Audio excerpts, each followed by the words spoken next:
Vamos al texto bíblico para esta noche. Apocalipsis capítulo 2, versículo 7. Dice así: el que tiene oídos, oiga lo que el Espíritu dice a las iglesias. El que venciere, al que venciere, le daré a comer del árbol de la vida, el cual está en medio del paraíso de Dios. Interesante, yo siempre digo que esta mañana estaba diciendo en las dos iglesias donde prediqué, que si no hubiera Biblia, si no hubiera palabra de Dios, no habría predicación. La predicación existe porque existe palabra de Dios. Lo primero que el predicador tiene que hacer cuando llega al púlpito es abrir la palabra de Dios, porque el mensaje brota de la palabra de Dios, porque el predicador nada más es que un expositor de la palabra de Dios. Cuando un predicador viene y habla y allá por la mitad del sermón se acuerda de la Biblia, él no está exponiendo la palabra de Dios, porque el predicador no llega para hablar sus ideas, sus pensamientos. El predicador tiene el deber de decir lo que Dios está diciendo, y lo que Dios dice está escrito en su palabra. Ahora, en un versículo, cada palabra tiene sentido. Tú no puedes pasar por alto las cosas, cada palabra tiene sentido. Entonces, mira, vamos a empezar a analizar esta promesa. Primero, dice así: el que tiene oídos. Esta frase no es de Juan, esa frase es de Jesucristo, porque Jesucristo muchas veces cuando presentaba sus parábolas, antes de presentar la parábola decía: el que tiene oídos para oír. Ahora Juan dice: el que tiene oídos, oiga. ¿Por qué? ¿Por qué Jesús y por qué Juan enfatizan el que tiene oídos para oír? Con toda seguridad, porque hay gente que tiene oídos para cualquier cosa menos para oír. Hay gente que oye y no oye. Hablas y no entienden. Dices una cosa y te entienden todo torcido. O dices una cosa y el otro interpreta mal. ¿Por qué? No tiene oídos para oír, tiene oídos para otra cosa, no para oír. Y aquí Juan lo que va a decir a continuación es algo muy solemne y dice: mira, esto no es para todos, es para el que tiene oídos para oír. Y yo espero que todos esta noche tengamos oídos para oír. Quiere decir, tenemos que pedirle a Dios: Señor, enséñanos a entender, ayúdanos a entender, porque a veces no entendemos las cosas. Dios habla y no entendemos. El que tiene oídos para oír, oiga. ¿Y qué es lo que tiene que oír? Al que venciere. Si tú agarras una concordancia bíblica y buscas en la concordancia bíblica la palabra vencedor, te vas a asustar con la cantidad de palabras que hay en la Biblia refiriéndose al vencedor, al que venciere, al que venciere, al que venciere. Ahora, querido, si la Biblia repite tantas veces la palabra al que venciere, al que venciere, al que venciere, es por una sola razón: la victoria es cierta. La victoria es segura. La victoria no es una utopía, no es una ilusión, no es una mentira, no es una frase humanista. La victoria es segura en Cristo. Por lo tanto, esta noche no hay nada que tú no puedas vencer si crees en la palabra del Señor Jesucristo. No hay nada que no puedas vencer si tienes oído para oír. Estaré predicando por alguna coincidencia a una persona que está esclavizada de algún hábito, de algún vicio, de algún hábito pernicioso que nadie sabe. La esposa no sabe, el esposo no sabe, los hijos no saben, nadie sabe. Solo tú y Dios. Y te sientes mal. Y te sientes perdido. ¿Y cuántas veces has llorado y has clamado a Dios? ¿Y cuántas veces te has preguntado, pastor, ¿será que algún día voy a vencer? Pues yo esta noche, en el nombre de Dios, levanto su palabra para decirte, la victoria es segura. La victoria no es una promesa abstracta, la victoria no es una ilusión, no es una utopía, es contundente. Eres vencedor en Cristo. Esta mañana, esta noche puedes ya salir de aquí cantando victoria. En el cielo los redimidos cantarán por los siglos de los siglos el himno de victoria. ¿Y por qué la victoria es cierta? Porque alguien ya ganó la batalla por ti. Alguien ya derrotó al enemigo por ti. Y te digo una cosa esta noche. El enemigo puede tentarte, puede hacer miles de cosas para atraer tu atención. Te puede hacer fantasías y fantasías queriendo traerte a su terreno. Tú simplemente párate y dile, tú puedes hacer lo que quieras para engañarme, para tentarme, pero quiero que sepas una cosa, tú estás derrotado. En la cruz del Calvario, Dios colocó una estocada final en el corazón del enemigo. Hoy día nosotros luchamos con un enemigo derrotado, un enemigo perdido, un enemigo que ya no tiene por qué ganarnos. Yo estaba predicando una noche así, en una iglesia más o menos así, y una señora ya dio un grito atrás, y toda la gente se volvió para mirarla, porque era un grito con una voz que no era una voz natural. Y de repente las personas se dieron cuenta que estaba poseída por el demonio. Y ella agarró un banco así, enorme banco, de unos 6 metros, con una fuerza descomunal. Allá en Brasil, madera sólida, madera de ley. Ella levantó la manga así con una fuerza descomunal que no era fuerza de ella, porque ningún ser humano podría levantar una banca de esas. Y desde allá arrojó la banca para mí aquí. Y si yo no me retiro, la banca me golpea y me mata. Miren, la fuerza descomunal, no era ella, era el demonio dentro de ella. Pero lo interesante es que la mujer vino arrastrándose por el suelo así, parecía una serpiente. Sus ojos inyectados en sangre, le salía espuma por la boca y venía arrastrándose, y la gente se asustó, pues se levantó, y yo miraba a todos los lados, ¿dónde están mis diáconos? Mis diáconos estaban corriendo por ahí, pero la mujer venía así arrastrándose, y hablaba una cosa y decía así, yo no te hago nada y tú vives persiguiéndome, te voy a matar. ¿Sabes, querido? No me gusta ver esas escenas, porque yo creo que nosotros hemos nacido para vivir en compañía del Señor Jesús, no del enemigo. Eso me hace mal, ¿sabes? Yo me siento horrible, no me gusta ver una escena. He presenciado muchas escenas de esas a lo largo de mi ministerio.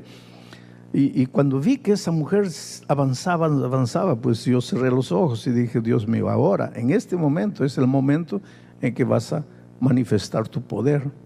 Y finalmente, cuando la mujer llegó aquí, se desmayó. Pero esa noche, al pueblo que estaba medio asustado, yo les dije, hermanos, ¿están viendo esa escena triste? Pues eso es todo lo que el enemigo puede hacer. Arrastrarse, amenazar. ¿Qué más te puede hacer? Y yo te digo esta noche, querido, el enemigo no te puede hacer nada. Y si te está amarrando, si te está esclavizando, ten presente que no hay nada en tu vida que no puedas vencer en el nombre del Señor Jesucristo. El otro día alguien me dice, pastor, yo cuando escucho predicar de la tierra nueva, del cielo, me emociono. Pero al mismo tiempo me desespero porque, pastor, cuando contemplo mi vida, yo llego a la conclusión, yo no voy a llegar, pastor. Ay, usted no sabe lo que hay en mi vida. Yo no sé lo que hay en tu vida, pero yo sé que hay un Dios todopoderoso que ha prometido muchas cosas al vencedor. Y si ha prometido cosas al vencedor es porque la victoria no es ilusión, la victoria es cierta. Y esta noche puedes salir de aquí un victorioso si entregas tu corazón a Jesús. Si le dices, Señor, yo soy débil, yo no puedo, yo no tengo fuerzas, pero yo te abro mi corazón, entra en mí, en la persona de tu espíritu. Quiero que mi cuerpo sea el templo de tu espíritu, entra en mí. Y lo que yo no puedo hacer, hazlo tú por mí. La fuerza que yo no tengo, dámela tú. Y entonces vas a vivir la experiencia que Pablo dice, ya no vivo yo, ahora Cristo vive en mí. Y cuando tú sales por la calle, ya no eres tú el derrotado, aquel pobre hombre, pobre mujer que promete y no cumple. No. Ahora tú ya sales, Cristo vive en ti.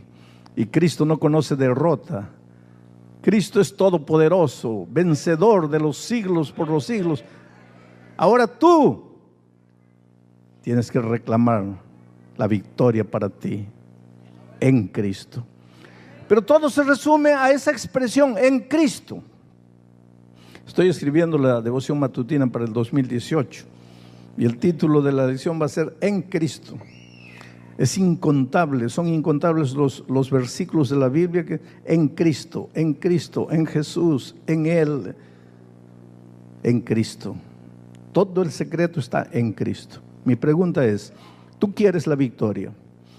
Porque tu hogar está destruido por causa de tu carácter y no puedes vencer tu carácter. Y tu carácter está destruyendo a tu esposa, a tus hijos. Y tú quieres cambiar de carácter, pero no puedes porque este carácter está ahí perturbándote la vida. Pues esta noche abre el corazón a Jesús y vas a ver que Jesús va a vivir en ti sus grandes obras de victoria. No hay nada que puedas hacer, que no puedas hacer si le entregas la vida a Jesús. El problema, ¿sabes cuál es el problema? Que tú quieres la victoria, tú quieres todas las maravillas, pero no entregas tu corazón a Jesús. Pastor, ¿y qué quiere decir entregar mi corazón a Jesús? Pues esta noche, cuando termine el mensaje, yo te voy a decir, ¿quieres abrirle el corazón a Jesús? ¿Quieres que Jesús entre en tu vida? Entonces levántate y ven aquí. Y en ese momento levántate y ven. No te quedes sentado, no te quedes con miedo, no vuelvas a la casa diciendo, ay, que tuve pena de ir adelante, ay, me dio miedo. ¿Miedo de qué? Jesucristo es todo en tu vida. ¿Tienes miedo de entregar el corazón a Jesús? ¿Por qué? Bueno, pero estoy empezando mi sermón recién, porque el texto dice así, al que venciere, le daré a comer del árbol de la vida, el cual está en medio del paraíso de Dios. El árbol de la vida. El árbol de la vida, queridos, estaba en el jardín del Edén. Adán y Eva comían del árbol de la vida y esa era garantía de vida eterna, porque el árbol de la vida, dice en Apocalipsis, vamos a leer ese texto más tarde, es para la sanidad de las naciones, para la vida eterna de los pueblos. Los que comen del árbol de la vida nunca morirán. Después de la entrada del pecado, ustedes saben que Adán y Eva tuvieron que salir del jardín del Edén. ¿Por qué? La propia Biblia explica. Dice, porque si se quedan, van a comer del árbol de la vida, porque está a la mano de ellos. Y si siguen comiendo el árbol de la vida, no van a morir. Pero ahora son pecadores. Iban a vivir eternamente, pecadores. ¿Tú ya pensaste cómo sería la vida eterna con pecado?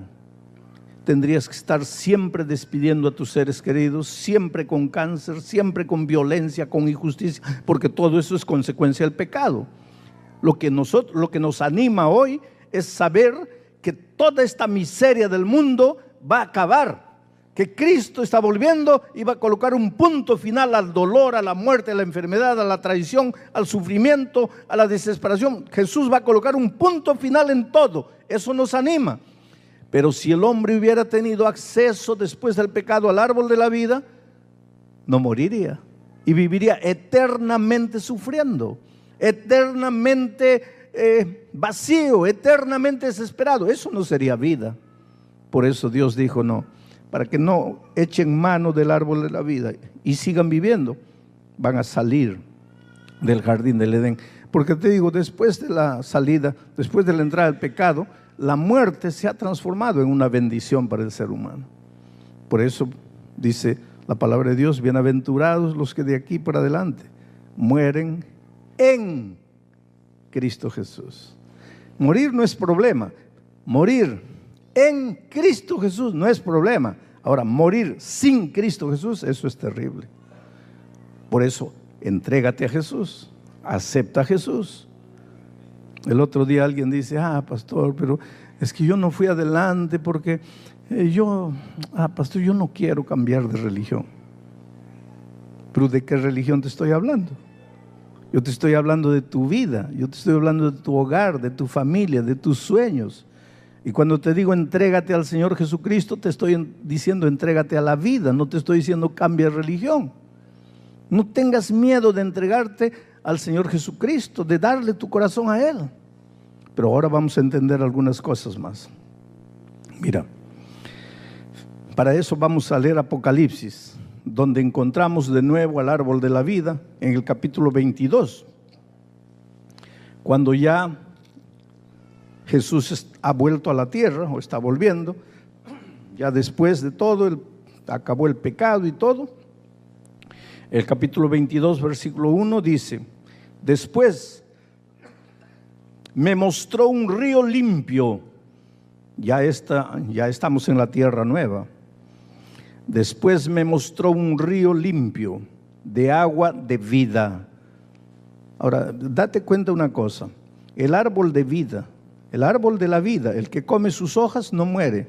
Pero aquí Juan ve un río de agua de vida. Hay un río de agua de vida, hay un árbol de vida. Vamos a seguir entendiendo. Después me mostró un río limpio de agua de vida, resplandeciendo como cristal. Y ese río de agua de vida salía ¿de dónde? Del trono de Dios y del Cordero.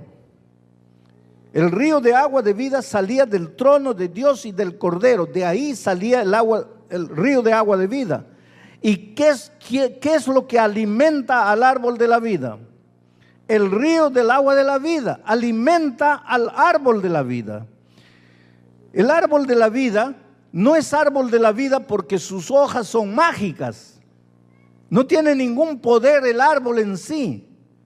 El árbol de la vida recibe vida del río del agua de la vida. Y ese río del agua de la vida viene ¿de dónde? ¿Nace dónde? En el trono de Dios. En otras palabras, la vida no viene del árbol, la vida viene de Dios. La vida viene de Jesucristo. La vida viene del Cordero. Por eso, no te canses de predicar de Jesucristo. No te canses de enaltecer a Jesucristo. Él es la vida eterna. El árbol es un instrumento. El agua es un instrumento.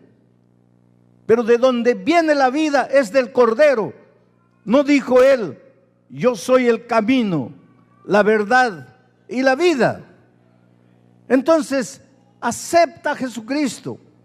Pero ¿qué pasa con nosotros los seres humanos? En lugar de pensar en Jesucristo, de entregar el corazón a Jesucristo, estamos más preocupados con el árbol de la vida.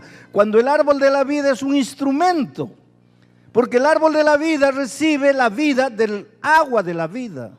Y el agua de la vida nace del Cordero y de Dios el Padre. Viene del trono de Dios. El origen de todo está en Cristo. Los seres humanos somos muy fáciles de estar preocupados con detalles exteriores. Detalles exteriores, y nos olvidamos de la columna vertebral del evangelio que es Cristo. El otro día alguien me dice así: pastor, ¿por qué usted no predica el evangelio eterno? Pero querido, la sierva del Señor dice: el evangelio eterno es la justificación por la fe. El evangelio eterno es eterno porque viene desde la eternidad y va hasta la eternidad, y es el mismo evangelio. Por eso es eterno, no cambia. Se manifestó de manera visible en el jardín del Edén cuando el hombre pecó. ¿Y para qué? Para devolverle vida. ¿Y cómo se manifestó? Un cordero murió y su sangre se derramó. Ese cordero simbolizaba a Cristo, que un día derramaría su sangre en la cruz del Calvario. Y ese evangelio eterno pasó toda la historia de Israel, porque cuando los israelitas ofrecían un corderito todos los días, esos corderitos simbolizaban al Cordero de Dios que quita el pecado del mundo. Después Jesucristo en persona, el Cordero de Dios, vino y murió en la cruz. El evangelio eterno tiene como centro de su mensaje y de su predicación a Cristo Jesús. Por eso ese evangelio. Cuando tú te sales de la columna vertebral y te pierdes en los detalles exteriores, estás olvidando lo que es el verdadero evangelio eterno. ¿Qué cosa es evangelio? Buenas nuevas. ¿Qué buenas nuevas? Es simple. Tú estás perdido. Tú no tienes fuerzas. Tú puedes intentarlo, pero nunca lo vas a lograr. Tú eres hombre, tú eres pecador. Tu justicia es como trapo de inmundicia.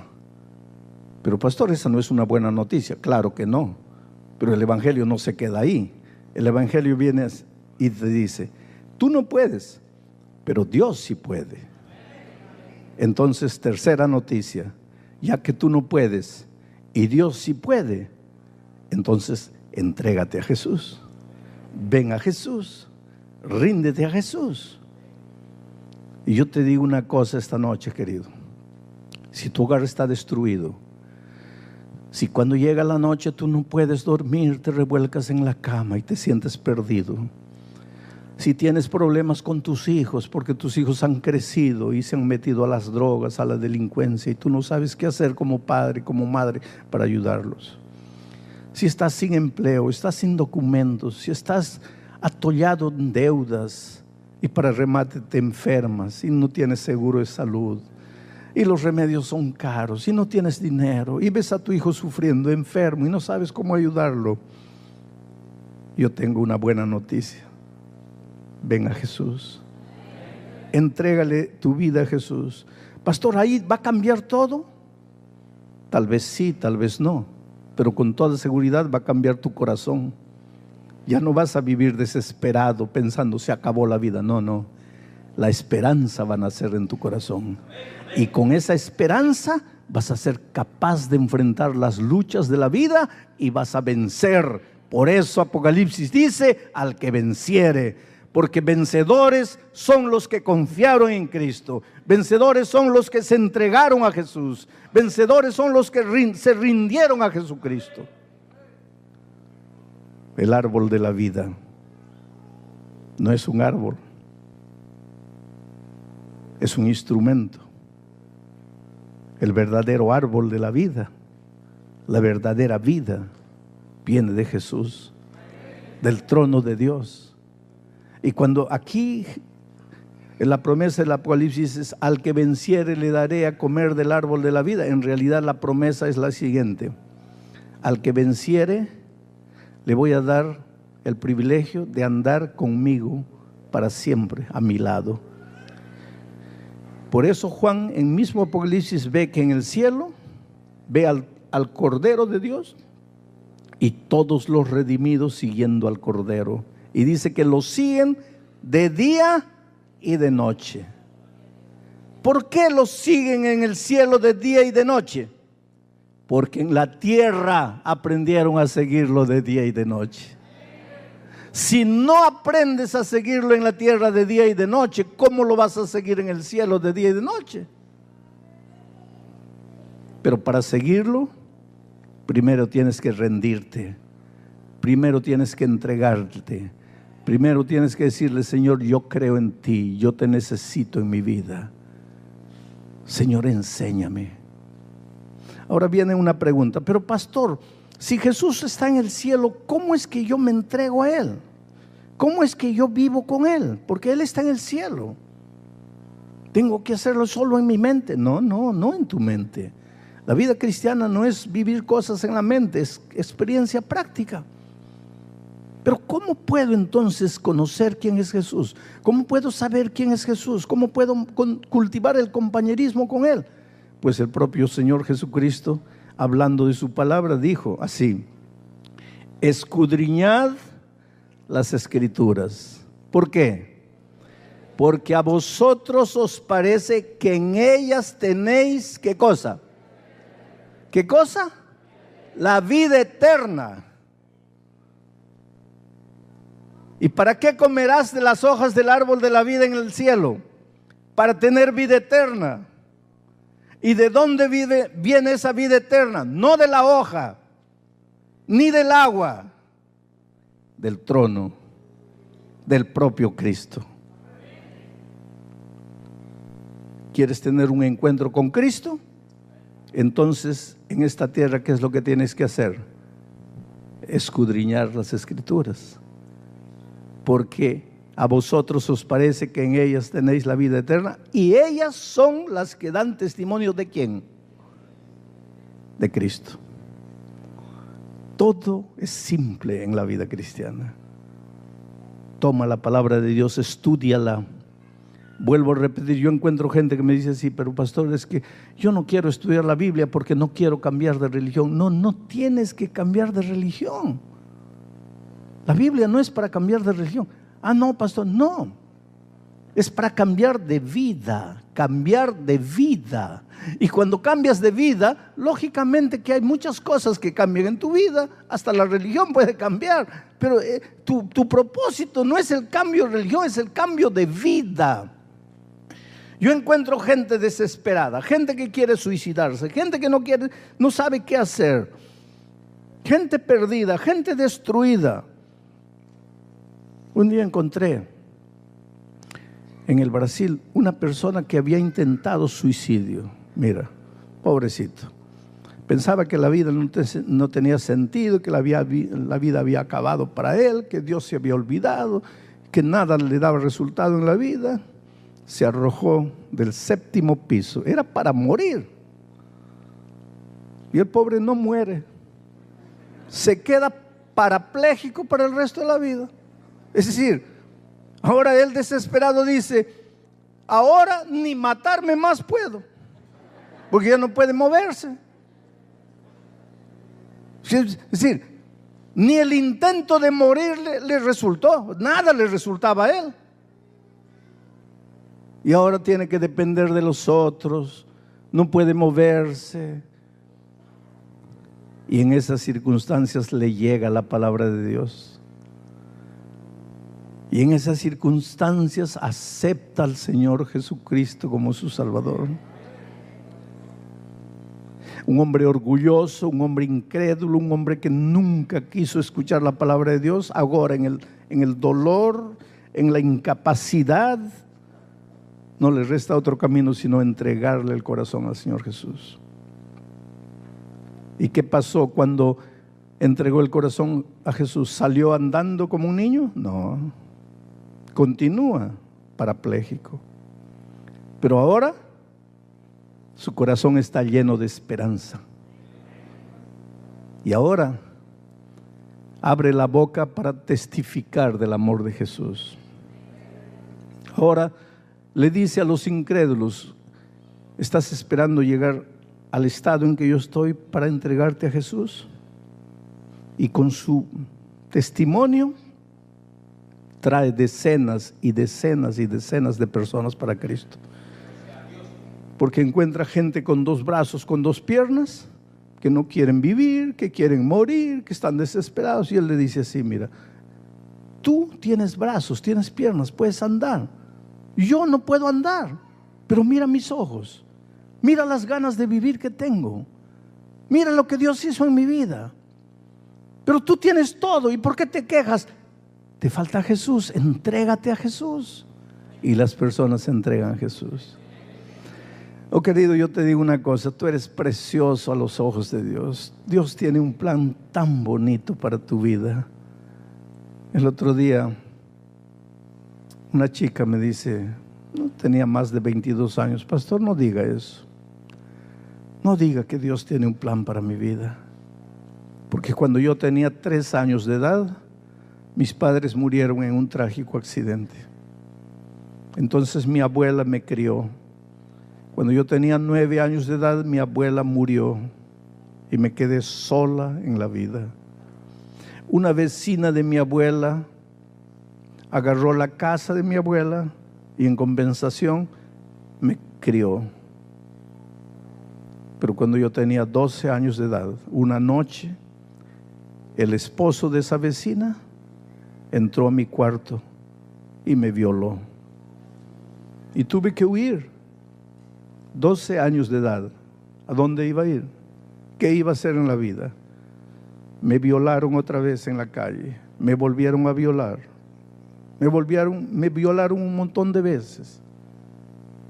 La vida perdió sentido para mí. Hoy día, pastor, míreme, tengo 22 años. Parecía una señora de 50 años. Me dice, míreme, yo soy una mujer que vende su cuerpo por unos centavos en la calle. Usted sabe lo que significa estar con un hombre, con otro hombre, con otro hombre. Hay que tener estómago, pastor.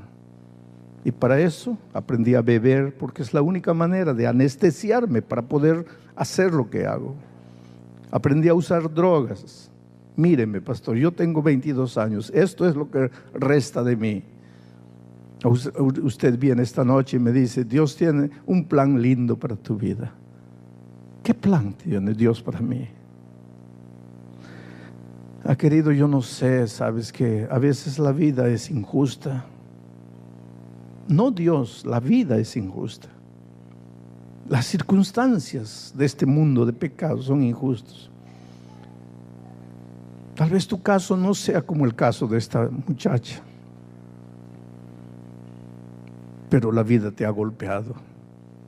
A veces la vida te ha golpeado tanto que tú dices, ¿por qué tengo que entregarme a Jesús? ¿Qué es lo que hizo por mí? Pero yo te digo una cosa, entrégate a Jesús. Aunque no tengas capacidad de entender lo que ha pasado en tu vida, ve a Jesús. Tráele tu vida como estás. Pastor, es que usted no conoce mi historia. Jesús no me va a recibir. Claro que te va a recibir. Él te ama. Tú eres lo más precioso que Dios tiene. Él te llama, te llama. Deja que Él cure tus heridas. Deja que Él te rehaga. Deja que Él te dé un nuevo día, una nueva página en blanco. Por eso esta noche voy a hacer una invitación. Esta invitación no es para los miembros bautizados de la iglesia, porque un día ustedes ya se levantaron, ya fueron adelante, ya le entregaron la vida a Jesucristo. Esta invitación es para ti, querido, querida. Yo no sé quién eres, pero que estás empezando a estudiar la Biblia, estás empezando a conocer el Evangelio. Esta noche has venido aquí aceptando la invitación de un amigo, pero has venido. Pero esta noche has entendido que necesitas de Jesucristo en tu vida. Necesitas rendirte a Él.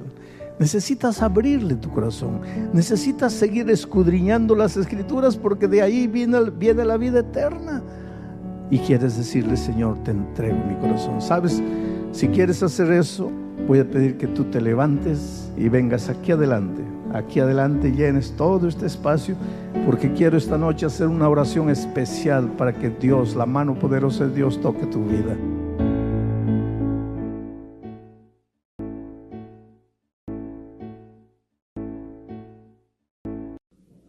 Así como el tema principal de Juan es el amor, así como el tema principal de Pablo es la fe.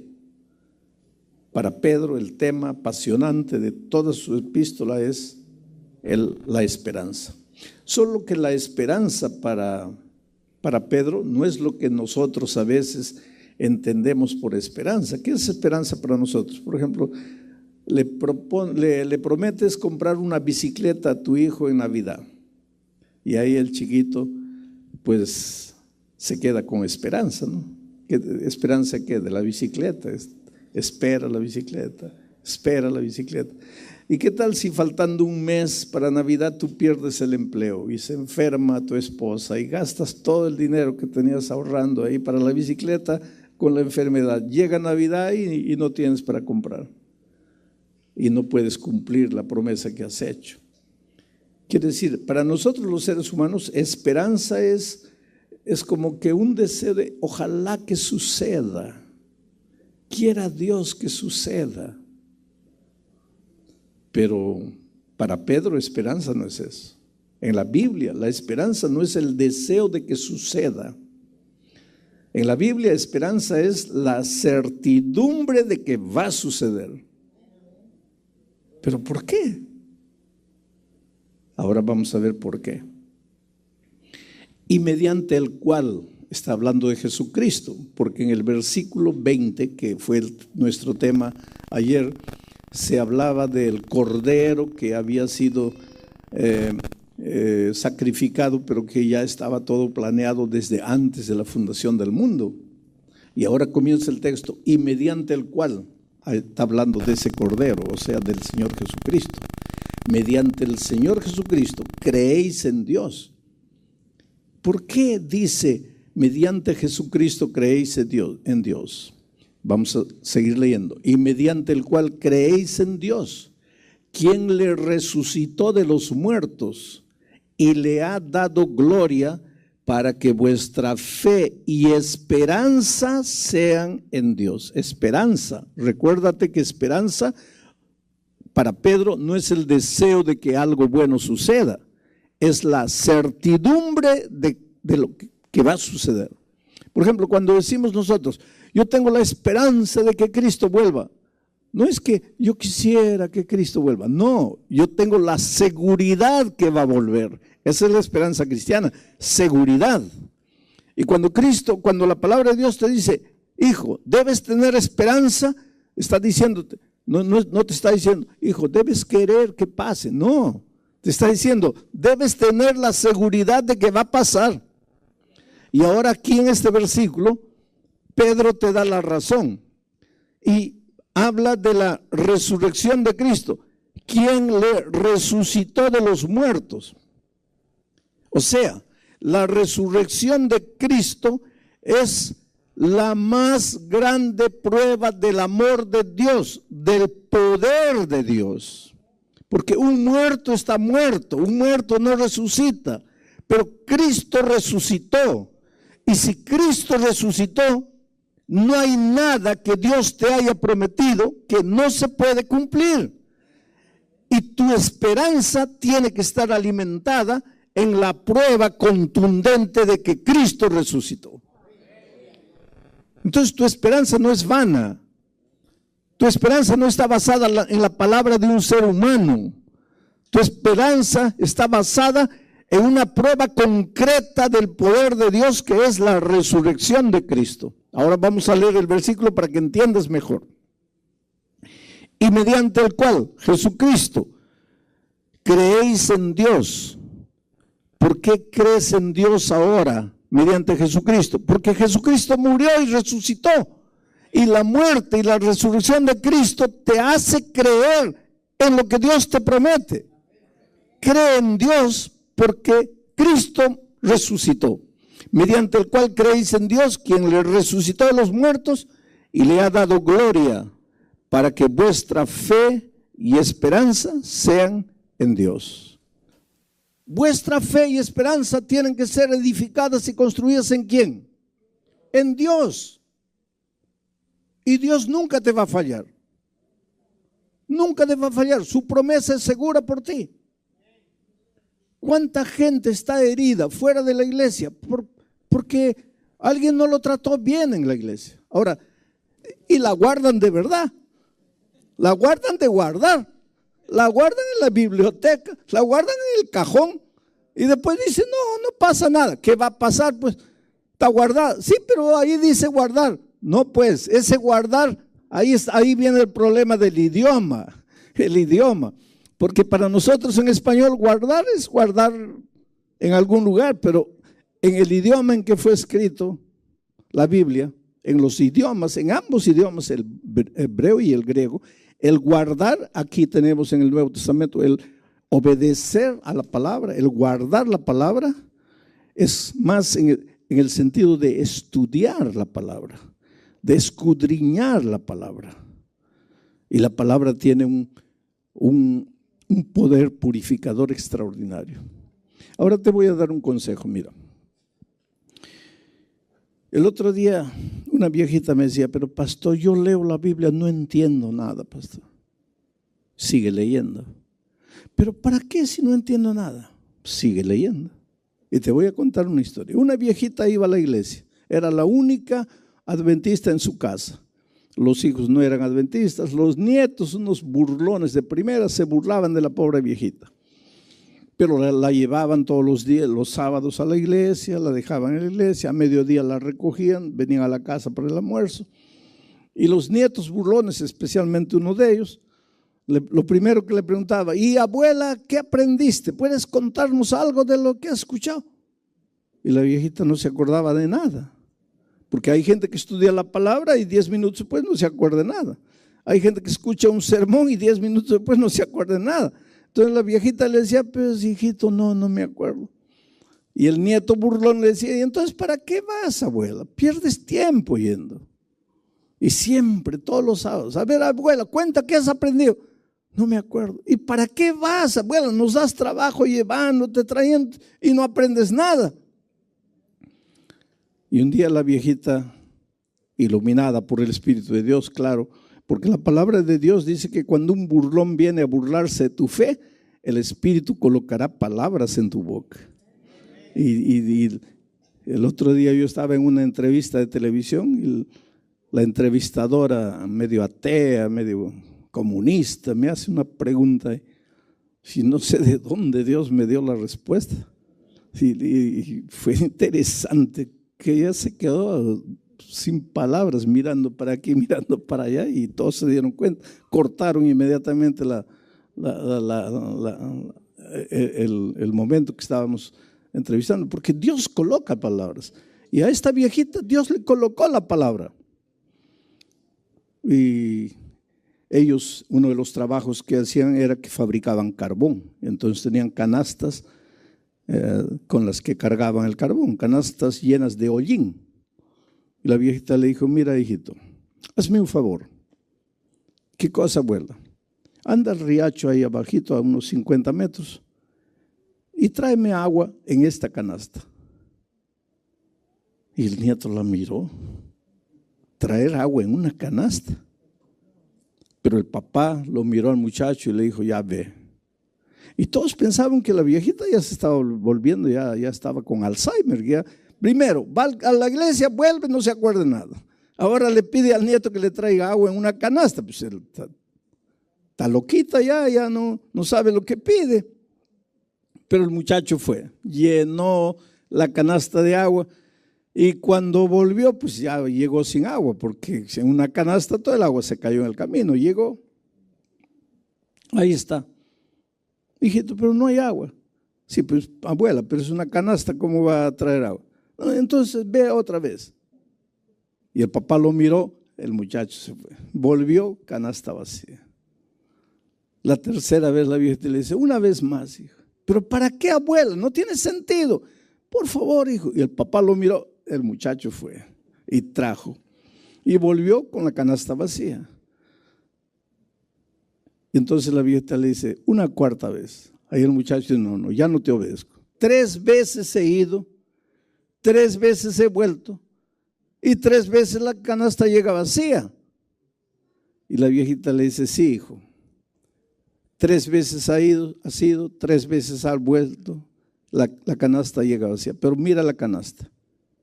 estaba como esas otras, llenas de hollín. Ahora mira la canasta, está limpiecita.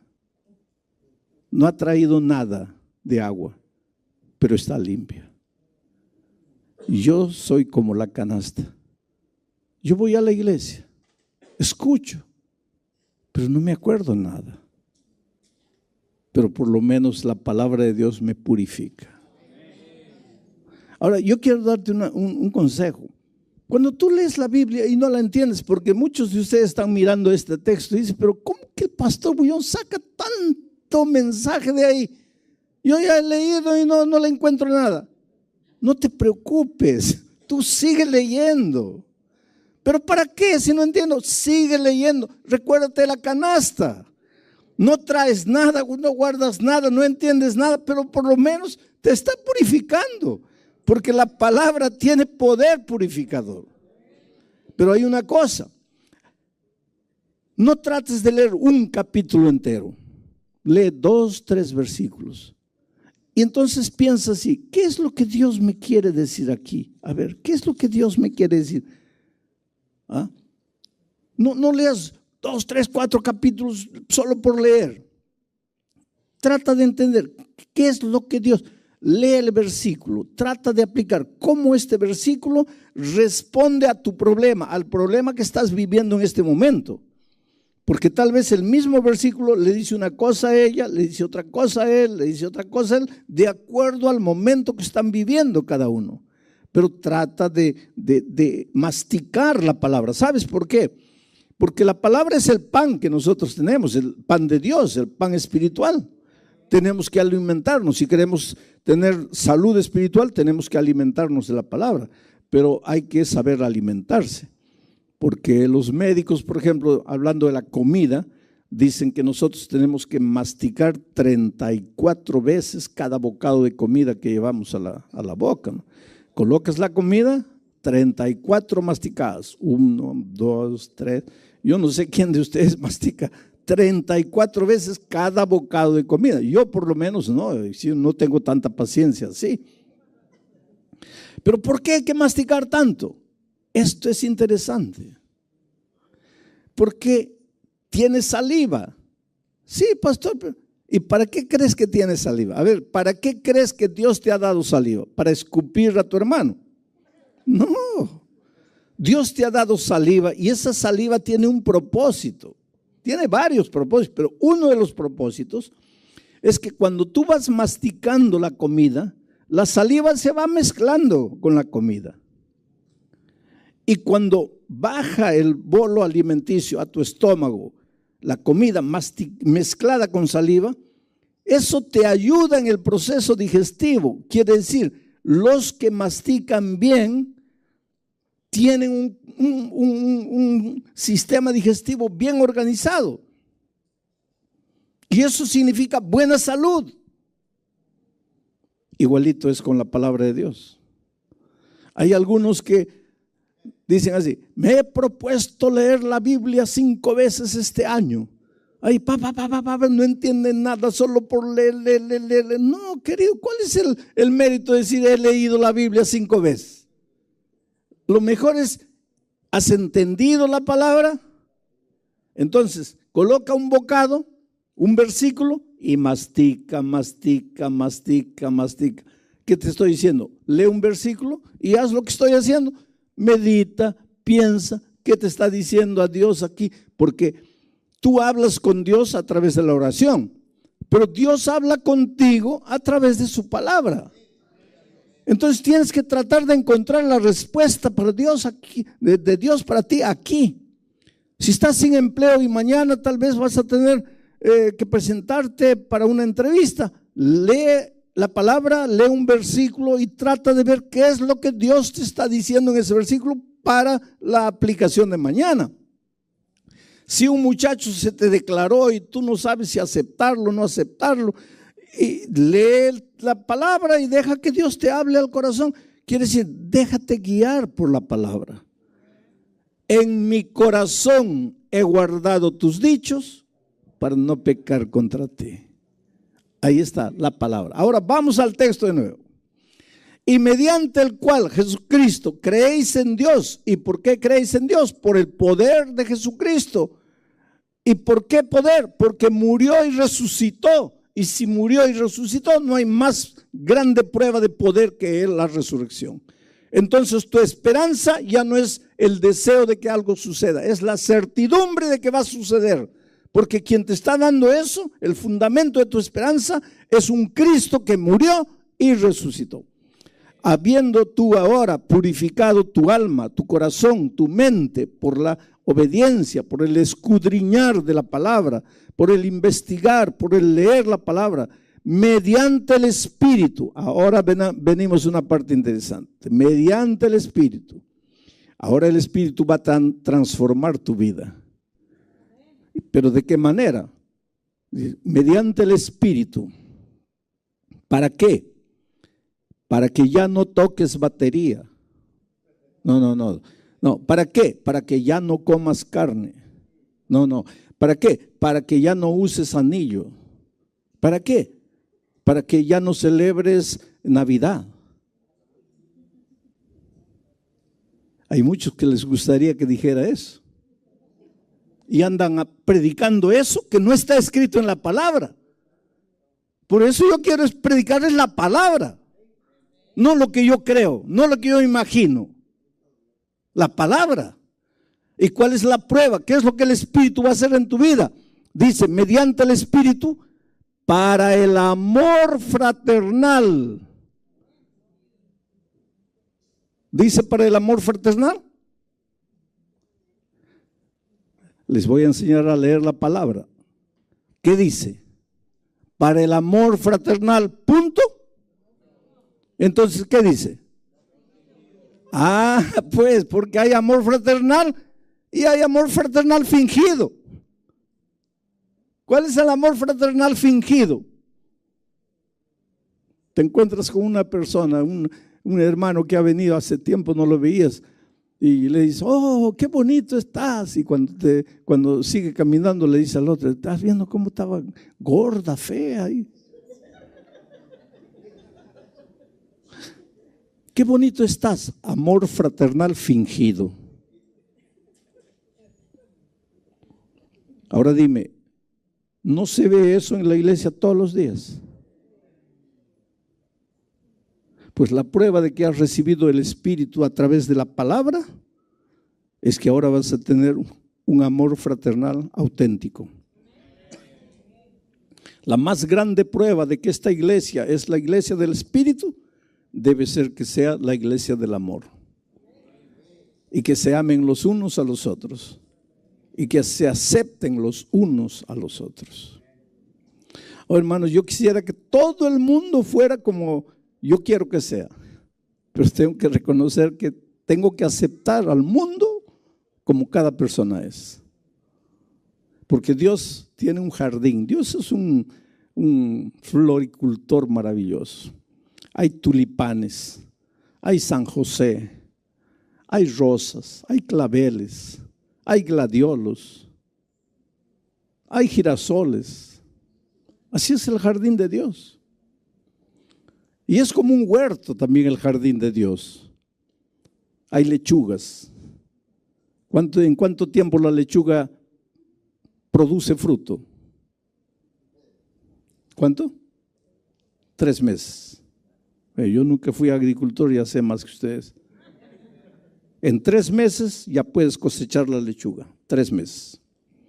Y el plátano, ¿en cuánto tiempo? Desde que lo plantas hasta lo cosechas, ¿en cuánto tiempo? Año, año y medio. Y la naranja, 3 años. Pero tú sabes que hay un fruto que lleva 40 años para producir y es la palmera. La palmera solo produce su primer fruto a los 40 años. Ahora tú sabes que en la iglesia de Dios, que es un pomar, que es un huerto, hay hermanos lechuga, que a los 3 meses de aceptar a Cristo ya están produciendo. Y hay hermanos plátano, que llevan 1 año para producir. Y hay hermanos naranja, que llevan 4 años. Y hay unos hermanos Palmera que llevan 40 años. Pero Dios los ama a todos. Dios los ama a todos. Y el Espíritu quiere transformar. Pero la primera transformación que el Espíritu hace en la vida de un cristiano es darle amor fraternal no fingido. ¿Para qué? Para que unos a los otros se amen entrañablemente, de corazón puro. ¿Por qué van a amarse ahora de corazón puro? Porque han sido purificados. ¿Dónde? ¿Cómo? ¿Con quién? Por la palabra. Por la palabra. Ahora tienen el corazón puro. Y ahora han sido renacidos. Ya no de simiente corruptible, ya no, porque has nacido de simiente corruptible, la simiente de tu padre, de tu madre, que recibieron de los abuelos, que recibieron de los bisabuelos, que recibieron de los tatarabuelos. Pero cuando tú aceptas a Jesucristo y te bautizas, ahí renaces, pero ya renaces no más de simiente corruptible, sino de la simiente incorruptible, por la palabra de Dios que vive y permanece para siempre. Oh querido, Dios te ama, tú eres precioso para Dios. ¿Cómo Dios te ama? No tengas miedo de entregarte a Jesús. No esperes perfección absoluta mañana, entrégate a Jesús, porque hay mucha gente que dice, ay pastor, ¿cómo me entrego? Si yo todavía hago esto, yo todavía hago aquello. ¿Te acuerdas del hijo pródigo? El hijo pródigo se fue. Cuando tú estás lejos de Dios, pierdes todo. No solo pierdes el dinero, el empleo. A veces pierdes la dignidad, pierdes el respeto propio, pierdes los valores. Así fue con el hijo pródigo. Pero se dio cuenta de algo que tú también tienes que darte cuenta.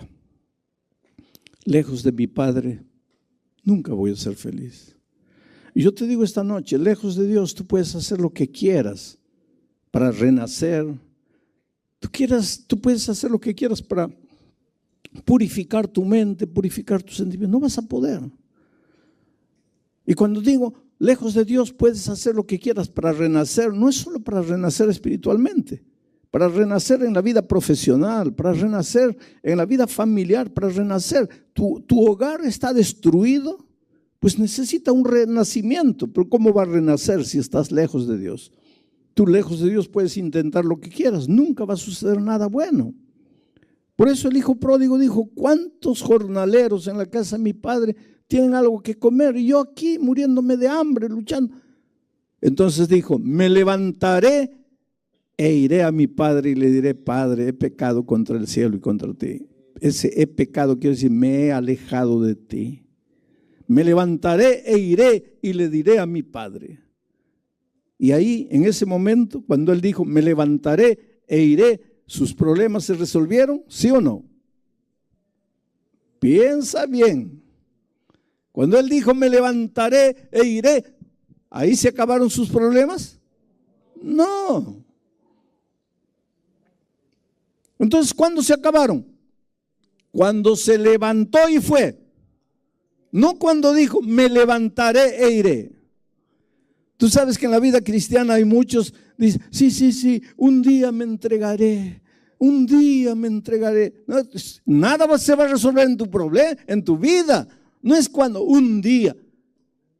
Si algo se va a resolver en tu vida, es cuando te levantes y vayas. Y ahora, él tenía que ir. ¿Y qué dijo? Voy a ir a mi padre, pero no puedo ir así, estoy todo sucio, porque él estaba inmundo. Recuérdate que él trabajaba en el chiquero de los puercos, y el excremento de los puercos estaba pegado a su ropa, olía a puerco. Y la barba grande, los cabellos desgreñados, sucios, los piojos cayéndole, ropa sucia, inmunda, un asqueroso. Él podría haber pensado, ¿cómo voy a volver a mi padre así? Él me va a botar, así no puedo. Yo primero tengo que bañarme, Tengo que cortarme el cabello, cortarme las uñas. Tengo que echarme un poquito de perfume así, bien oloroso ya. Ahí voy, Él me va a recibir. Eso es lo que la parábola dice. Pero sin embargo, muchos, a veces líderes de iglesia, al pobre pecador le dicen: mira, tienes que venir, pero tienes que cambiar de vida. Tienes que salir, tienes que dejar esas cosas, tienes que quitarte eso, no tienes que usar esto. Querido, deja que las personas vengan como están. Deja que vengan como el hijo pródigo. ¿Cómo vino el hijo pródigo? Así como estaba, oliendo a puerco, sucio, inmundo, los piojos cayéndoles, un asco.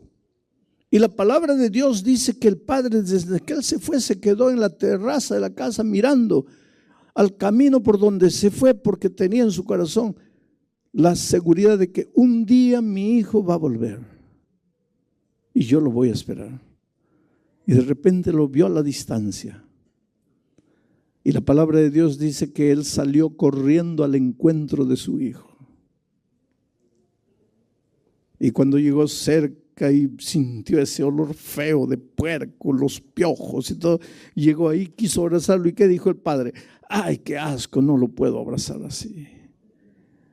Y llamó a los obreros y les dijo: laven, bañen a mi hijo, cambien de ropa, porque así no lo puedo abrazar. ¿Eso es lo que Dios dijo? No. Lo abrazó.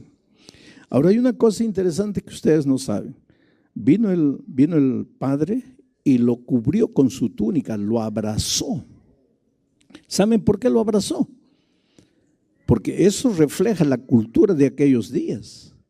En aquellos días, en el pueblo donde se contó esta historia, el peor delito que un hombre podía cometer es pedirle la herencia al papá cuando estaba vivo. Y la pena para el que le pidiera la herencia al papá cuando estaba vivo era la muerte por apedreamiento. Por lo tanto, cuando la sociedad, el pueblo, notase que el hijo pródigo, que le había pedido al papá la herencia cuando estaba vivo y había malgastado, cuando estuviera volviendo, el pueblo lo iba a matar a pedradas, lo iba a apedrear. Por eso el padre salió corriendo y lo abrazó, como diciendo: si tienen que matar, mátenme a mí, pero no maten a mi hijo. ¿Y sabes cuál es el mensaje? Que Dios te ama y que Dios te recibe como estás y como eres. No le hagas promesas. Yo estaba predicando en una ciudad del interior de Minas Gerais, allá en Brasil. Cuando yo estaba sentado aquí en la primera fila esperando ya el momento de predicar, cuando sentí que afuera habían gritos horribles, palabras feas. Una mujer hablaba en voz alta y le pregunté a alguien: ¿qué pasa allá atrás?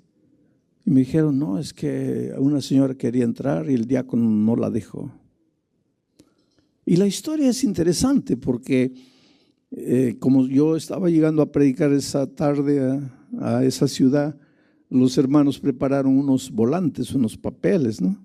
Y distribuyeron en toda la ciudad, y en esos papelitos decía: si tu vida está destruida, si estás acabado, si estás perdido, si sientes que no vales nada, ven esta noche a esta dirección y verás que hay esperanza para ti. Y sabe que esos volantes fueron distribuidos en toda la ciudad y llegaron al barrio rojo de la ciudad donde estaban los prostíbulos. Y ese volante llegó a las manos de una de esas mujeres. Y cuando ella leyó: si tu vida está perdida, si estás acabada, si sientes que ya no puedes nada, que no sirves para nada, ven a esta dirección y verás que hay esperanza. Su rostro se iluminó. Ella se sentía perdida, acabada, destruida. Dijo: yo voy, pero ya no había tiempo, porque la reunión era a las 7:30 de la noche. Cuando ella recibió era 6:30. Y entonces vino, así como estaba. Y ella, para pararse en las calles ahí a traer hombres, pues se vestía de una manera completamente provocativa, una ropa pegada al cuerpo, una falda bien arriba de las rodillas, en fin, para llamar gente, ¿no? Y no tenía tiempo de irse a la casa, cambiar de ropa, nada, se vino como estaba. Y cuando estaba entrando, un hermano la paró allá. Le dice, usted no puede entrar así. Y ella venía con el volante en la mano y todavía los hermanos habían colocado invitación personal.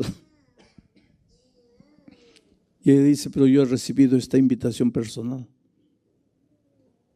Y el hermano le dice, amor fingido. Ahí está el amor fingido. Con un amor fingido.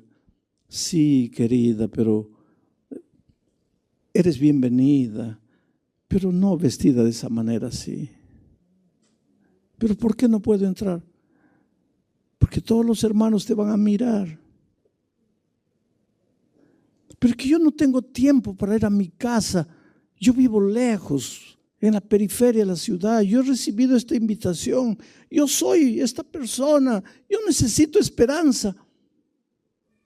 Y el otro con amor fingido. Sí, pero esta es la casa de Dios. A la casa de Dios tienes que entrar con respeto. No, yo voy a entrar. No vas a entrar. Voy a entrar. No vas a entrar. Y entonces, pues, esa pobre muchacha que había crecido en ese ambiente y vivido ahí, pues, le dijo 4 cosas bonitas al anciano de iglesia, ¿no? Lo mandó a pasear a la estratosfera.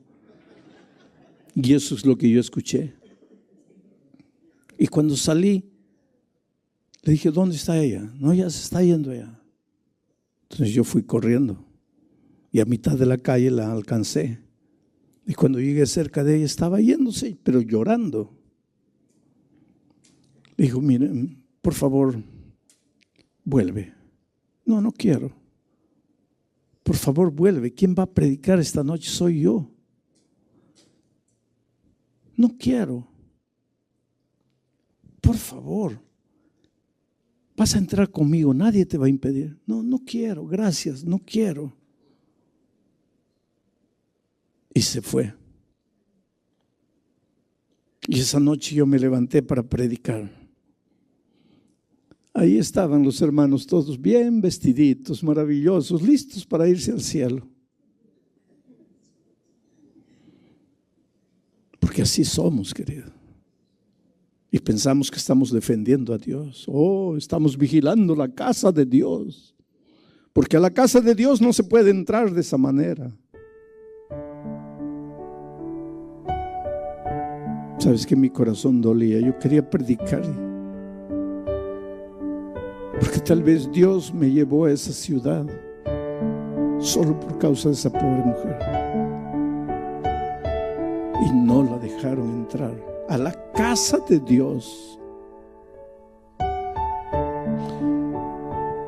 Por eso es que Pedro dice que cuando aceptas la palabra te purifica. Y entonces ya tu amor es auténtico. Porque has renacido en Cristo. Y esta noche yo te voy a hacer una invitación para que aceptes a Jesucristo como tu Salvador, para que le digas a Jesús que quieres seguir estudiando la palabra, que quieres conocer más el Evangelio. Esta invitación no es para todos los miembros de la iglesia bautizados. Ustedes un día ya se levantaron, ya fueron adelante. Esta invitación es para ti, que estás conociendo a Jesús, estás conociendo la palabra, quieres conocer más, estudiar más la Biblia. Y esta noche quieres decirle, Señor Jesús, gracias porque me aceptas como soy. Pero no me aceptas como soy para continuar siendo como soy.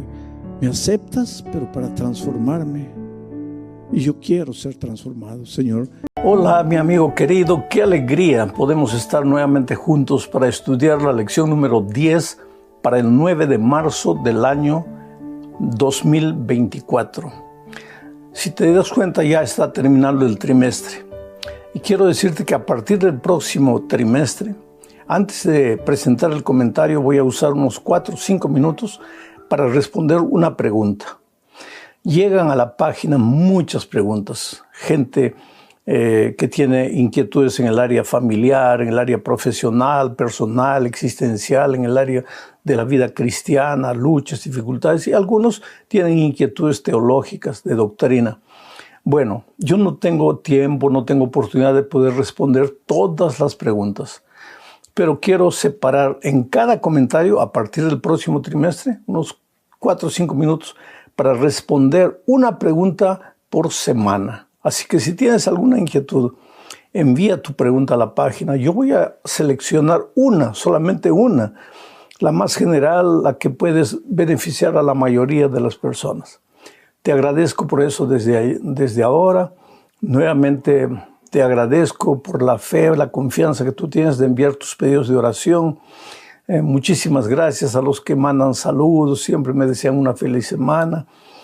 Quiero que tú sepas que eres importante en medio de la multitud. Yo no sé quién eres, yo no sé dónde estás. Escriben de tantos países, de tantos lugares, pero tú eres importante a los ojos de Dios. Y yo siempre menciono el hecho de que has registrado un pedido en la página, en mis oraciones a Dios para que Él extienda su mano y te bendiga. Vamos a la lección de esta semana bajo el título de Lecciones del pasado. Y el propósito de la lección es enseñarnos que hay algunos salmos en la Biblia que son salmos históricos. Presentan la historia de Israel, la historia de cómo Dios en el pasado cuidó de su pueblo, protegió a su pueblo. Cuando no tenían agua, les dio agua. Cuando no tenían pan, les envió maná. Dios siempre protegiendo al pueblo, y el pueblo siempre rebelde, terco, desobediente, andando en sus caminos, haciendo su voluntad. Y ni por eso Dios los abandonó, Dios se olvidó de ellos. Eso es lo maravilloso del amor de Dios. ¿Quién soy yo? ¿Quién eres tú? No somos nada en la vida, un pequeño grano de arena en la inmensidad de la playa. Somos eso. Entonces, cuando fallamos, cuando caemos, Dios podría decir, bueno, ¿qué me voy a preocupar tanto? Ya cayó, ya pues que se pierda. Tengo tantos millones y millones de personas para cuidar que no tengo que preocuparme por esta persona. Pero Dios no hace eso. Tú para Dios eres como si fueses la única persona que existiera en este mundo. Dios te ama, se preocupa por ti, conoce tu nombre, tu dirección, la casa donde vives, las luchas que tú enfrentas. Y en este salmo vamos a aprender una lección básica, cómo mirar al pasado y sacar lecciones del pasado para evitar cometer los mismos errores que cometimos en el pasado. El primer subtítulo de esta semana es Fidelidad de Dios a su pueblo infiel. Vamos a estudiar en realidad el Salmo 78. El Salmo 78 tiene 72 versículos. Es un salmo histórico, pero es un salmo histórico y didáctico. Inclusive al comienzo del salmo, si tú abres la Biblia vas a leer ahí, dice Masquil de Asaf. ¿Quién fue Asaf? Asaf es el autor del Salmo 73, un sacerdote, músico. ¿Y qué quiere decir masquil? Enseñanza de Asaf. O sea, este es un salmo didáctico. Tú lees en este salmo y aprendes lecciones de manera interesante. Hay 13 salmos, entre los 150, 13 que son masquiles, o sea, son salmos didácticos. Claro que tú puedes aprender lecciones de todos los salmos de los 150, pero estos 13 tienen como objetivo principal la enseñanza, llevarte a mirar al pasado para aprender lecciones del pasado. Inclusive en esta semana vamos a estudiar algunos de esos salmos. Vamos a leer Salmo 78, versículo 2. Mira lo que dice. Abriré mi boca en proverbios. Esa palabra proverbios en el idioma original hebreo es bemasal, que puede ser traducido como proverbios o como parábolas. Entonces, este salmo dice así: abriré mi boca en proverbios, en salmos, hablaré cosas escondidas de desde tiempos antiguos. Proféticamente el salmista aquí estaba anunciando la manera como el Señor Jesús enseñaría, porque cuando Jesús estuvo en esta tierra dijo que había venido a enseñar en parábolas, las parábolas. El Señor Jesús tomaba una figura o contaba una historia, relataba algo, pero con el propósito didáctico de enseñar, para que las personas pensasen en lo que Él estaba diciendo y aprendiesen las lecciones. Bueno, este Salmo 78 es un salmo histórico, como te digo. Entre los versículos 9 al 54, por ejemplo, se habla del Éxodo. Se cuenta la historia del Éxodo, de cómo Dios libertó al pueblo de Israel de Egipto. Si tú lees los versículos 55 al 64, tú encontrarás ahí la historia de cómo Dios protegió a su pueblo en el desierto y finalmente cómo lo estableció en victoria en la tierra de Canaán. Y si tú lees de los versículos 65 al 72, verás ya la parte histórica de la época de David, cómo Dios cuidó de su pueblo en la época de David. Por lo tanto, cuando tú leas el Salmo 78, aprende una cosa. Ese salmo habla de cómo Dios cuidó, Dios protegió, Dios se preocupó por su pueblo, pero al mismo tiempo relata cómo el pueblo fue indiferente con Dios, cómo el pueblo fue desobediente con Dios. Y Dios no lo abandonó. El Dios de misericordia siempre les dio una segunda oportunidad. Ese es el Dios maravilloso que tú tienes. Por eso, querido, cuando la vida te golpea, cuando caes, por más que la culpa haya sido tuya, por más que tú hayas errado, sabiendo lo que estabas haciendo, pero ahora estás herido, caído, sangrando en el suelo, no te desesperes. Dios es el Dios no de la segunda oportunidad. Dios es el Dios de la tercera, la cuarta, la quinta, de la milésima oportunidad. Lo que más Dios quiere es salvarte. Levántate en el nombre de Jesucristo y sigue adelante. Vamos ahora a la segunda parte, recordar la historia y alabar a Dios. En esta oportunidad vamos a estudiar el Salmo 105. Este Salmo 105 es un salmo de David. ¿Por qué digo que este Salmo 105 es de David? Cuando tú abres la Biblia y lees Salmo 105 no vas a ver a David como el autor. ¿Pero por qué digo que David es el autor?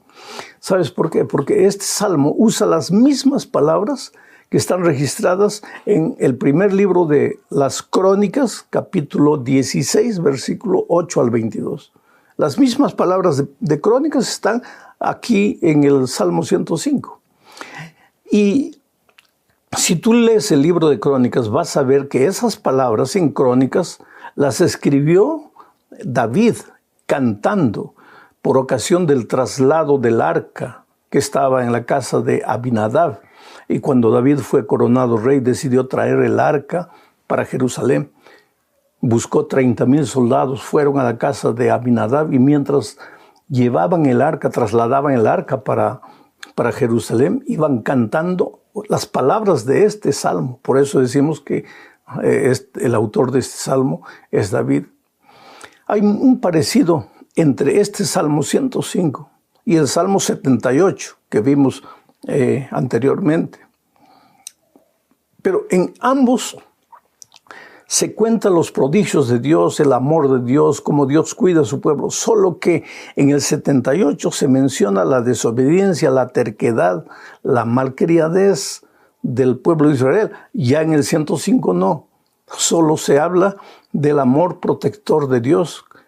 Por ejemplo, vamos a leer Salmo 105, versículos 5 y 6. Dice así: acordaos de las maravillas que Él ha hecho, de sus prodigios y de los juicios de su boca. Oh vosotros, descendencia de Abraham su siervo, hijos de Jacob sus elegidos. Es interesante. David empieza diciendo, acordaos, acuérdate. Tú solo te puedes acordar de lo que pasó. O sea, David está llevando la atención del pueblo al pasado. ¿Y de qué va a hablar aquí? De las maravillas de Dios, del amor, de cómo Dios cuidó y protegió a su pueblo. Y menciona en este salmo a David, a Jacob, a Isaac. ¿Por qué? Porque Dios hizo un pacto con Abraham. Menciona a Abraham, Jacob, Isaac. ¿Por qué? Porque Dios hizo un pacto con Abraham de que sería fiel a él. Sal de tu tierra, de tu parentela, a la tierra que yo te mostraré. Y por donde vayas serás una bendición. Y aquellos que te bendijeren, yo los bendeciré. Ese pacto Dios cumplió con Abraham. Dios renovó ese pacto para Jacob, para Isaac. Dios a lo largo de la historia siempre ha estado renovando su pacto, recordándole al pueblo que nada tiene que temer con relación al futuro, a menos que se olvide de lo que pasó en la historia. Oh querido, Dios te ama. Cuando a veces tú estás triste porque has fallado, porque has hecho algo que no deberías hacer, arrodíllate y conversa con Dios. Usa las palabras de este salmo. Agradece a Dios por lo que ha hecho en el pasado. Desde que Adán y Eva fueron expulsados del Edén por causa de su desobediencia, como Dios siempre mantuvo un remanente, un pueblo obediente. Inclusive ese pueblo obediente muchas veces falló, pero Dios nunca lo abandonó. Siempre los acompañó hasta entrar a la tierra prometida, donde Dios continuó renovando su pacto, cuidando y protegiendo a su pueblo. Debemos mirar al pasado, querido, pero no para atormentarnos, no para desesperarnos, no para autocastigarnos, o mucha gente hasta suicidarse. No. Debemos mirar al pasado. Y es verdad, tal vez no tenemos nada de que enorgullecernos. Errores. Pero ¿qué importa? Ahí está la oportunidad de Dios. Un día una persona me dijo, pastor, Dios me puede perdonar, pero yo no me perdono. Pero querido, con todo el cariño, con todo el respeto que tú mereces, yo te hago una pregunta. ¿Quién eres tú para no perdonarte? Tú no sufriste. A ti no te hicieron sangrar, a ti no te echaron latigazos, a ti no te colocaron una corona de espinas en la frente, no se burlaron de ti, no te ridicularizaron. A ti no te clavaron en una cruz. Si alguien tendría el derecho de decir, yo no te perdono, es el Señor Jesucristo. Pero Él te dice, hijo, yo no te condeno, vete y no peques más. Por lo tanto, tú no puedes tener el derecho o darte el lujo de querer tener el derecho de decir no me perdono. Dios te perdona. Tú no tienes que hacer nada para que Dios te perdone, a no ser reconocer que has pecado, que has caído, pedir a Dios, suplicar su gracia misericordiosa, y entonces Él viene con su blanco manto de justicia y te cubre. Y ahora el cielo te mira no como lo que eres, como lo que has hecho, sino vestido de la vestidura blanca inmaculada del Señor Jesucristo. Qué cosa bonita. Vamos a la tercera parte. Aquí vamos a estudiar el Salmo 106. Recordar la historia y arrepentirse. Este Salmo 106 es una confesión del pueblo, de su pecado. El salmista ora a Dios, pide perdón, pero en nombre del pueblo. Todo el pueblo, querido, el sábado se reúne en la iglesia para pedir perdón a Dios, para humillarse delante de Dios. Tal vez la persona que oran por la gracia de Dios se ha mantenido fiel durante la semana, no ha caído, no ha resbalado.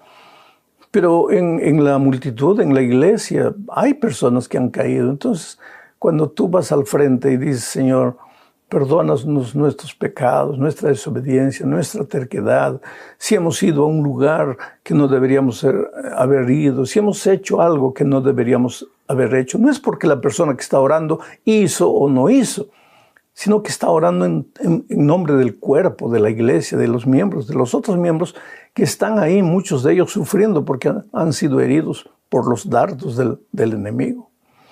Voy a leer solo los versículos 6 y 7 del Salmo 106.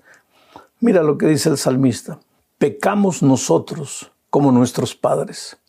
Hicimos iniquidad, hicimos impiedad. Nuestros padres en Egipto no entendieron tus maravillas. No se acordaron de la muchedumbre de tus misericordias, sino que se rebelaron junto al mar, el mar rojo. Ahora, tú puedes hacerte una pregunta, pero ¿por qué aquí, en la época de los salmos ya, el pueblo o el salmista en nombre del pueblo está pidiéndole a Dios perdón, confesando sus pecados, pero no sus pecados de esta semana, sino los pecados de sus padres, sus abuelos, sus bisabuelos, aquella gente que salió de Egipto, que atravesó el Mar Rojo? Ahora el salmista dice, Señor, pecamos. Él no había estado en el grupo de los rebeldes que atravesaron el Mar Rojo y después se rebelaron contra Dios, pero él vuelve sus ojos al pasado y dice, Señor, pecamos. ¿Por qué? Querido, porque aquí está el asunto. Muchas veces nosotros leemos la historia de hombres malos, de mujeres impiedosas que han cometido errores en la Biblia. Por ejemplo, un Caín, el propio Adán. El otro día una persona me dijo, ¿qué culpa tengo yo, pastor, de estar sufriendo por la culpa de Adán? Si yo hubiera comido el fruto, está bien, yo acepto mi castigo, pero ¿qué hice yo? Adán fue el desobediente y yo tengo que pagar las consecuencias. Oh, querido, es que si tú hubieras estado en el lugar de Adán, si yo hubiera estado en el lugar de Adán, habríamos hecho las mismas cosas. Si nosotros hubiéramos estado en el desierto con el pueblo de Israel, habríamos reclamado, habríamos hecho las mismas tonterías que el pueblo hizo. Es por eso que en el tiempo de los salmistas, el salmista dice, Señor, pecamos, y se refiere a los pecados del pasado. Porque de una o de otra forma, todos los pecados del pasado nosotros los repetimos en nuestro día a día. Somos traidores, somos mentirosos, somos crueles, somos rebeldes, somos ingratos, las mismas cosas. Los mismos pecados con otra ropa, pero los mismos pecados al final de cuentas. Vamos ahora a la cuarta parte de este estudio. Aquí veremos la parábola de la viña del Señor. Vamos a estudiar el Salmo 80. Aquí se describe a Israel como una viña que Dios arrancó de Egipto y la trasplantó, la plantó de nuevo en la tierra prometida. Pero por su desobediencia, porque Dios siempre fue fiel al pacto. Todos los salmos que hemos leído hasta aquí hoy, esta semana, hablan de la fidelidad de Dios a través de los años, del cuidado protector de Dios, pero es el pueblo el que se rebela. Es el pueblo el que abandona a Dios, el que se aparta de Dios. Y cuando tú te apartas del territorio de la vida que es Dios, pues entras en el territorio de la muerte. Es una cosa normal, lógica, natural. No es que Dios te castiga. Los escritores bíblicos muchas veces usan la expresión, Dios, me estás castigando, Dios no le está haciendo nada. El ser humano se separa de Dios, entra en el territorio de la desgracia, la tragedia, de la muerte. Y cuando sufre las consecuencias del pecado, lo primero que hace, Dios, me estás castigando. No, Señor, yo estoy sufriendo los resultados de mi desobediencia, del haberme apartado de Dios. Entonces, cuando el pueblo estaba ya en la tierra prometida y debería disfrutar de paz si respetase los principios del pacto, pero no respetó, se quedó como una vida abandonada. Y entonces leo el Salmo 80, versículos 12 y 13. Dice así, ¿por qué derribaste sus cercas? Está hablando de la viña de Israel, del pueblo de Israel, que está simbolizado por la viña. ¿Por qué derribaste sus cercas? Todos los que pasan le arrancan uvas. Los jabalíes le hacen destrozos. Las bestias salvajes la devoran. ¿A qué se está refiriendo David? Es que cada vez que el pueblo de Dios se apartaba de Dios, venía el enemigo. Y como lo encontraba al pueblo sin protección, pues abusaba del pueblo, explotaba. Recuérdate en la época de Sansón. Dios levantó a Sansón porque el pueblo filisteo venía, el pueblo de Israel plantaba, cosechaba. Cuando ya estaba la cosecha lista, venían los filisteos, se llevaban todo. Y aquí el salmista usa la figura, todos los que pasan le arrancan uvas, los jabalíes le hacen destrozos, las bestias salvajes la devoran. Ese era el pueblo de Israel en la tierra prometida, donde debería disfrutar de las bendiciones de Dios. Estaba sufriendo a manos de sus enemigos. ¿Por qué? Porque cada vez que salía del territorio de la bendición, pues entraba naturalmente al territorio de la maldición.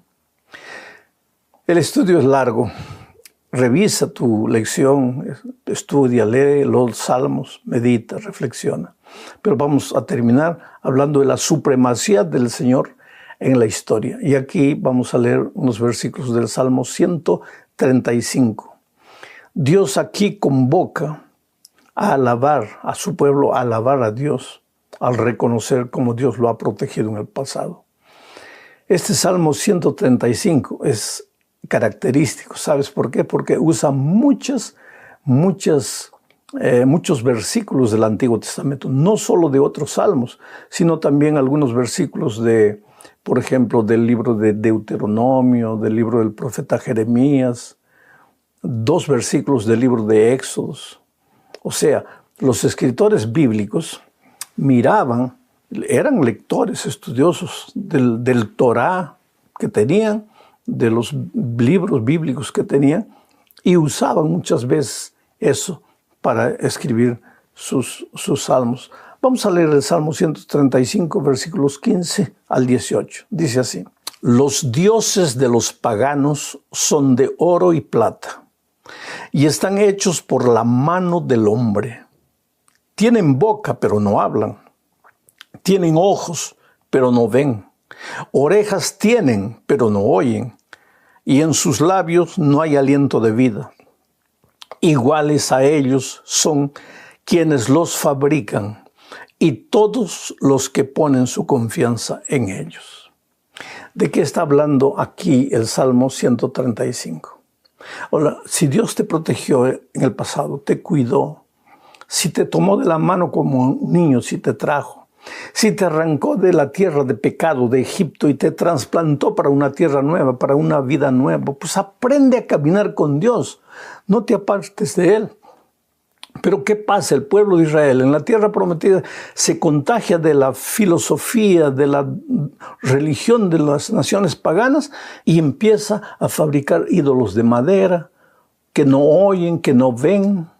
Y entonces el salmista dice, los que fabrican esos ídolos son como los propios ídolos, que no ven, no hablan, no hacen, no sirven para nada, no tienen sentido en la vida.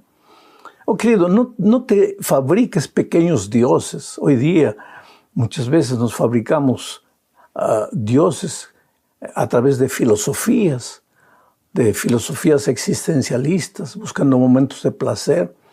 El propio Internet hoy día puede transformarse en un pequeño dios al que adoras sin darte cuenta. ¿Qué aprendemos? Mira el pasado, mira el dolor, mira las lágrimas de la gente del pasado. Y no digas, yo no haría la misma cosa. Lo harías porque lo haces, tú, lo hacemos todos los días. Pero debemos mirar al pasado para evitar cometer hoy día los errores. Si ellos sufrieron, ¿para qué vamos a continuar sufriendo nosotros? Acepta el amor de Dios y acepta las lecciones que Dios quiere enseñarte. Que Dios te bendiga ricamente. Un abrazo.